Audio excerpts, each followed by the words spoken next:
নমস্কাৰ এই মুহূৰ্তত আহি পৰিছে ৰাতিপুৱাৰ কেইবাটাও বিগ ব্ৰেকিং নিউজ। আজি হৈছে 22 মাৰ্চ। ৰাজ্যৰ লাখ লাখ লোকৰ বাবে আটাইতকৈ ডাঙৰ খবৰ আহি পৰিছে।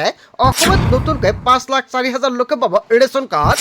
বাদ পৰি থকা হিতাধিকাৰীৰ বাবে প্ৰস্তুত কৰিব তালিকা। ৰাজ্যৰ প্ৰতিগৰাকী অৰুণোদয় হিতাধিকাৰীৰ বাবে অত্যন্ত ভাল খবৰ। পুনৰ হিমন্ত বিশ্ব শৰ্মা মুখ্যমন্ত্ৰীসকলে অৰুণোদয় আঁচনিৰ টকা দ্বিগুণ কৰিব। অৰুণোদয় আঁচনিৰ টকা বৃদ্ধি কৰি বৃহৎ মন্তব্য কৰিছে। PM কিষাণৰ প্ৰতিজন হিতাধিকাৰীৰ বেংক একাউণ্টত 2,000 টকা প্ৰদান কৰিব কেন্দ্ৰ চৰকাৰৰ ফালৰ পৰা। আপোনাৰ একাউণ্টত 22 নং কিস্তিত 2,000 টকা পালে নে? যদি আপুনি চৰকাৰী ঘৰৰ বাবে জিঅ'ৰিং কৰিছে, চৰকাৰী ঘৰৰ প্ৰথম কিস্তিৰ টকা ৰিলিজ কৰা হ'ব। কেতিয়া চৰকাৰী ঘৰৰ টকা সোমাব একাউণ্টত? লগতে কেইবাটাও ৰাজনৈতিক খবৰৰ লগতে অৰাজনৈতিক খবৰ যুগুত কৰা হৈছে। আজিৰ দিনটোত গোটেই অসম তথা ভাৰতৰ বিভিন্ন প্ৰান্তৰ পৰা যুগুত হৈছে কেইবাটাও ডাঙৰ খবৰ। এনেবোৰ খবৰ নিতৌ পাই থাকিবলৈ চেনেলটি ছাবস্ক্ৰাইব কৰি ভিডিঅ'ত এটা লাইক কৰিবলৈ নাপাহৰিব। আজিৰ আমাৰ প্ৰথম খুবেই গুৰুত্বপূৰ্ণ খবৰ হৈছে অসমবাসীৰ বাবে এটা ডাঙৰ খবৰ। ৰাজ্যৰ লাখ লাখ লোকৰ বাবে আটাইতকৈ ডাঙৰ খবৰ আহি পৰিছে। অসমত নতুনকৈ 5,04,000 লোকে পাব ৰেচন কাৰ্ড। বাদ পৰি থকা হিতাধিকাৰীৰ তালিকা প্ৰস্তুত কৰিছে চৰকাৰে। প্ৰতিটো সমষ্টিত নতুনকৈ 4,000 হিতাধিকাৰী অন্তৰ্ভুক্ত হ'ব ৰেচন কাৰ্ডত। বহু পৰিয়ালত 2ৰ পৰা 3জন সদস্যৰ নাম বাদ পৰি আছে ৰেচন কাৰ্ডৰ পৰা।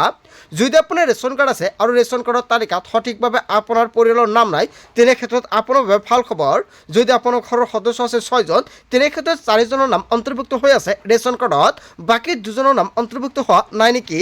তেন্তে আপুনি কেনেকৈ অন্তৰ্ভুক্ত কৰিব? পৰিয়ালৰ প্ৰতিগৰাকী সদস্যৰ নাম অন্তৰ্ভুক্ত প্ৰক্ৰিয়া আৰম্ভ কৰিছে চৰকাৰে। 126টা সমষ্টিতে নতুনকৈ 4,000 হিতাধিকাৰী পাব ৰেচন কাৰ্ড। ইয়াৰ পাছতে বাদ পৰি থকা লোকৰ নাম অন্তৰ্ভুক্তৰ চিন্তাও ৰাজ্য চৰকাৰৰ ফালৰ পৰা কৰিছে। কেন্দ্ৰীয় চৰকাৰৰ পৰা এই ক্ষেত্ৰত বিচৰা হৈছে অনুমতি। যোৱা বছৰত নতুনকৈ 40 লাখ লোকে লাভ কৰিছে ৰেচন কাৰ্ড আৰু এই বছৰৰ আৰম্ভণিতে অন্তৰ্ভুক্ত হ'ল 19,55,000 নতুন হিতাধিকাৰী। ইয়াৰ মাজত বাদ পৰি থকা হিতাধিকাৰীক বাছি উলিওৱা হৈছে। বিধানসভাত ডাঙৰ ঘোষণা কৰিছে মন্ত্ৰী কৌশিক ৰায়ে। হয়, আপুনি ৰেচন কাৰ্ড পোৱা নাই নেকি? যদি আপুনি ৰেচন কাৰ্ডৰ পৰা বঞ্চিত হৈছে, তেন্তে আপোনাৰ বাবে অত্যন্ত ভাল খবৰ।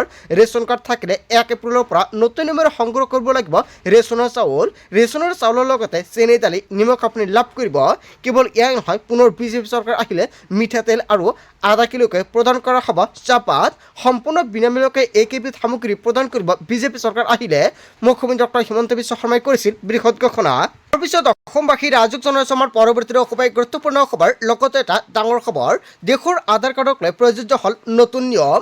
আপোনাৰ আধাৰ কাৰ্ড সক্ৰিয় কৰি ৰাখিবলৈ কৰিব লাগিব 3টা গুৰুত্বপূৰ্ণ কাম। এতিয়াৰ পৰা কেৱল অনলাইন যোগেহে হ'ব আধাৰ কাৰ্ড আপডেট। নাম, ঠিকনা, মোবাইল নম্বৰ আপডেট কৰিবলৈ ভৰিব লাগিব 75 টকা। ফিংগাৰপ্ৰিণ্ট ফটো আপডেট কৰিবলৈ ভৰিব লাগিব 125 টকা। 2026 চনৰ 14 জুনলৈকেহে বিনামূলীয়া হ'ব অনলাইন ডকুমেণ্ট আপডেট। 31 ডিচেম্বৰৰ ভিতৰত পান কাৰ্ডৰ সৈতে লিংক কৰিব লাগিব আধাৰ কাৰ্ড। আপুনি 31 ডিচেম্বৰৰ পূৰ্বে আপুনি পান কাৰ্ডৰ লগত আধাৰ কাৰ্ড লিংক কৰিছেনে? যদি আপুনি কৰা নাই, এতিয়া যদি আপুনি পান কাৰ্ডৰ লগত আধাৰ কাৰ্ড লিংক কৰিবলৈ যায়, তেনে ক্ষেত্ৰত আপুনি ভৰিব লাগিব জৰিমনা। পান কাৰ্ডৰ সৈতে আধাৰ লিংক নকৰিলে পৰিব আপুনি বিপদত। আধাৰ OTP ভেৰিফিকেশ্যন কৰিব পাৰিব কি হৈছে আপডেট। বহুতে আধাৰ কাৰ্ডৰ লগত পান কাৰ্ড লিংক নকৰে, সেয়েহে চৰকাৰী আঁচনিৰ পৰা বঞ্চিত হ'ব আপুনি। যদি আপোনাৰ বেংক একাউণ্ট আছে, তেনে ক্ষেত্ৰত আপোনাৰ বহুতো সমস্যাৰ সন্মুখীন হ'ব লগা হ'ব পাৰে। এতিয়াৰ পৰা কেৱল অনলাইন যোগেহে হ'ব আধাৰ কাৰ্ড আপডেট। দেশত আধাৰ কাৰ্ডক লৈ আহি গ'ল কেইবাটাও নতুন নিয়ম। আধাৰ কাৰ্ডক লৈ কেইবাটাও নতুন নিয়ম আহি পৰিছে। যদি আপুনি ডকুমেণ্ট আপডেট কৰিব পৰা নাই, তেনে ক্ষেত্ৰত 14 জুনলৈকে আপুনি আধাৰ কাৰ্ড আপডেট কৰিব পাৰিব সম্পূৰ্ণ বিনামূলীয়াকৈ। আজিৰ ভিডিঅ'ত যিমান পাৰে সকলোৱে বেছি বেছিকৈ শ্বেয়াৰ কৰি দিব, যাতে সকলোৱে বিনামূলীয়াকৈ আধাৰ কাৰ্ড আপডেট কৰি লৈ ল'ব পাৰে। তাৰপিছত অসমবাসী ৰাজক জনাইছে আমাৰ পৰৱৰ্তী খুবেই গুৰুত্বপূৰ্ণ খবৰ। লগতে এটা ডাঙৰ খবৰ, লাখ লাখ অৰুণোদয় হিতাধিকাৰীৰ বাবে ডাঙৰ খবৰ আহি পৰিছে। মাত্ৰ 700 টকাতে লাভ কৰিব ৰন্ধন গেছ। পূৰণ কৰক মুখ্যমন্ত্ৰী সুলভ ইন্ধন আঁচনিৰ প্ৰপত্ৰ। যদি আপুনি মুখ্যমন্ত্ৰী সুলভ ইন্ধন আঁচনিৰ প্ৰপত্ৰ ফিল আপ কৰিছে, তেন্তে আপোনাৰ বাবে অত্যন্ত ভাল খবৰ। আজি সংগ্ৰহ কৰক আৰু আপুনি পূৰণ কৰক এই প্ৰপত্ৰ।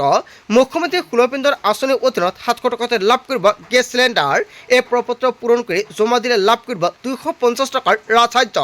প্ৰতিটো ৰন্ধন গেছৰ চিলিণ্ডাৰত অৰুণোদয়ৰ হিতাধিকাৰীৰ পৰিয়ালে লাভ কৰিব ৰাজসাহায্য। প্ৰতিটো ৰন্ধন গেছৰ চিলিণ্ডাৰত অৰুণোদয়ৰ হিতাধিকাৰীৰ পৰিয়ালে লাভ কৰিব ৰাজসাহায্য।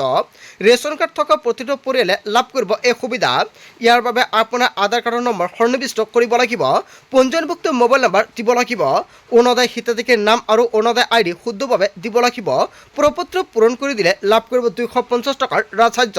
পলম নকৰি আজি আপুনি সংগ্ৰহ কৰক এই প্ৰপত্ৰ। অৰুণোদয় আঁচনিৰ তালিকাত আপোনাৰ নাম অন্তৰ্ভুক্ত হৈ আছে নেকি, তেনে ক্ষেত্ৰত এপ্ৰিল মাহৰ 10 তাৰিখত আপোনাৰ একাউণ্টত অৰুণোদয় আঁচনিৰ টকা নাপাব। মে' মাহত আপোনাৰ একাউণ্টত অৰুণোদয় আঁচনিৰ টকা সোমাব পাৰে 1250 টকা। কিন্তু যদি বিজেপি চৰকাৰ আহে অৰুণোদয় আঁচনিৰ টকা বৃদ্ধি কৰিব পাৰে, আৰু যদি বেলেগ চৰকাৰ আহে তেনে ক্ষেত্ৰত অৰুণোদয় আঁচনিৰ টকা 1250 টকাই পাই থাকিব। বৃদ্ধি কৰা নে নাই সেয়া কোন চৰকাৰ আহে সেয়েহে সেই চৰকাৰে সিদ্ধান্ত ল'ব। আজিৰ ভিডিঅ'ত যিমান পাৰে সকলোৱে শ্বেয়াৰ কৰি দিব যাতে সকলোৱে এই প্ৰপত্ৰ ফিল আপ কৰিব পাৰে, কিয়নো অৰুণোদয় আঁচনিৰ লগতে 250 টকা অতিৰিক্ত প্ৰদান কৰিব এই প্ৰপত্ৰ ফিল আপ কৰিলে। তাৰ পিছত অসমবাসী ৰাজক জনাইছো আমাৰ পৰৱৰ্তী খুবেই গুৰুত্বপূৰ্ণ খবৰ, লগতে এটা ডাঙৰ খবৰ। 2026 পুনৰ অসমৰ মুখ্যমন্ত্ৰী হ'ব মুখ্যমন্ত্ৰী ডক্টৰ হিমন্ত বিশ্ব শৰ্মাই। নিশ্চিত ৰূপত NDAৰ চৰকাৰ হ'ব। হিমন্ত বিশ্ব শৰ্মাই পুনৰ মুখ্যমন্ত্ৰী হিচাপে অধিষ্ঠিত হ'ব। মুখ্যমন্ত্ৰীয়ে নিৰলভাৱে ৰাজ্যৰ উন্নয়ন আৰু বিকাশৰ বাবে কাম কৰিছে। আজি 40 লাখ মহিলাই লাখপতি বাইদেউ হিচাপে স্বীকৃতি পাইছে। এইখন চৰকাৰৰ দিনত দুখীয়া দৰিদ্ৰ মহিলা আৰু কৃষক, যুৱক যুৱতী, ছাত্ৰ ছাত্ৰী, শিক্ষাৰ্থী সকলোকে বিশেষকৈ সামৰি লৈছে। মহিলাসকলে অৰুণোদয় আঁচনি লাভ কৰিছে। মহিলাসকলে লাখপতি বাইদেউ আঁচনিৰ জৰিয়তে থল লাভ কৰিছে। মুখ্যমন্ত্ৰী উদ্যমিতা আঁচনিৰ জৰিয়তে প্ৰতিগৰাকী মহিলাই 10,000 টকা লাভ কৰিছে।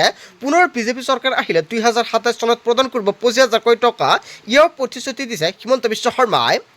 সৰ্বস্তৰৰ লোকক বিকাশ আৰু উন্নয়নে চুই গৈছে। আগন্তুক 7 দিনৰ ভিতৰতে যদি নিৰ্বাচনত অনুষ্ঠিত হয় নিশ্চিতভাৱে NDA একক সংখ্যাগৰিষ্ঠতা লাভ কৰিব। আগন্তুক নিৰ্বাচনত 90খনতকৈও অধিক আসন লাভ কৰিব মিত্ৰজোঁটে।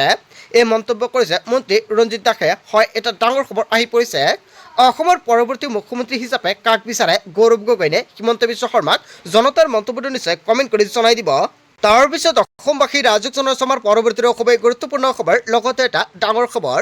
PMEY ঘৰৰ নামত দুৰ্নীতি কৰি সাৰি যাব নোৱাৰিব। আপোনাৰ গাঁও বা অঞ্চলত চৰকাৰী ঘৰক লৈ দুৰ্নীতি চলি আছে নেকি?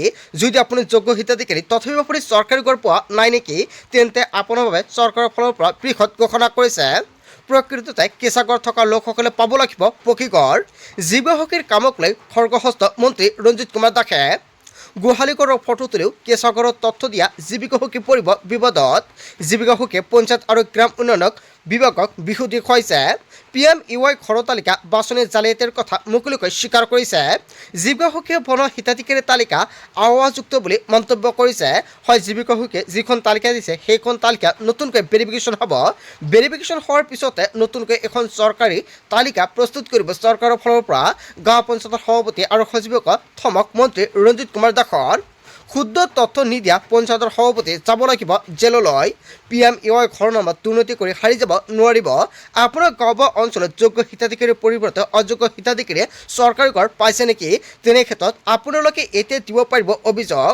আৰু যিসকল হিতাধিকাৰীয়ে চৰকাৰী ঘৰৰ বাবে জিঅ'ৰিং কৰি ৰাখিছে সেইসকল হিতাধিকাৰীৰ একাউণ্টত অতি শীঘ্ৰে চৰকাৰী ঘৰ টকা প্ৰদান কৰিব। এতিয়ালৈকে কেন্দ্ৰীয় চৰকাৰৰ ফালৰ পৰা ডেটটো ঘোষণা কৰা নাই।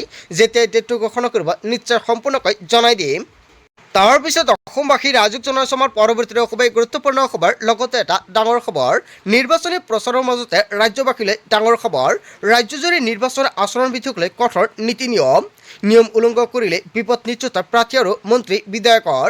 নিৰ্বাচন প্ৰচাৰত কোনো ব্যৱহাৰ কৰিব নোৱাৰিব চৰকাৰী কৰ্মচাৰীক। মন্ত্ৰী বিধায়কে চৰকাৰী খৰচত ব্যৱহাৰ কৰিব নোৱাৰিব বাহনৰ বিমান। অন্য দল প্ৰাৰ্থীক বঞ্চিত কৰি ব্যৱহাৰ কৰিব নোৱাৰিব ৰাজহুৱা স্থান। চৰকাৰী বাসস্থান পৰিদৰ্শন বাংলাত নচলিব একচাটিয়া অধিকাৰ। কাকত সংবাদ মাধ্যম ৰাজকোষৰ ধনেৰে কৰিব নোৱাৰিব দলীয় প্ৰচাৰ। কোনো মন্ত্ৰী বিধায়কে ক'তো ঘোষণা কৰিব নোৱাৰিব নতুন অনুদান।